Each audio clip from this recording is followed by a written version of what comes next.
జమ్మూ కాశ్మీర్లో ప్రభుత్వ విభాగాల్లో పనిచేస్తూ ఉగ్రవాదానికి సహకరిస్తున్నటువంటి ఉద్యోగులు ఎవరైతే ఉన్నారో వీళ్ళని ఒక్కొక్కరిగా ఏరివేసేటటువంటి కార్యక్రమం చాలా వేగంగా జరుగుతోంది.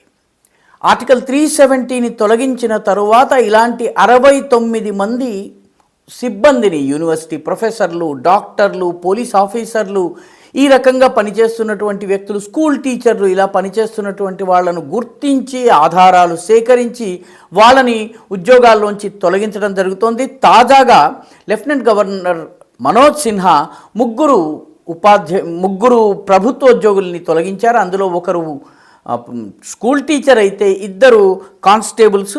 ఈ తొలగించినటువంటి కానిస్టేబుల్ పేరు ఫిర్దౌస్ అహ్మద్ భట్. అతని కింద పనిచేసేటటువంటి ఒక ఫారెస్ట్ డిపార్ట్మెంట్లో పనిచేసేటువంటి నిసార్ అహ్మద్ ఖాన్ని కూడా తొలగించారు. ఆయనతో పాటు ప్రభుత్వ టీచర్ అయినటువంటి మహమ్మద్ అష్రఫ్ భట్ని కూడా తొలగించడం జరిగింది.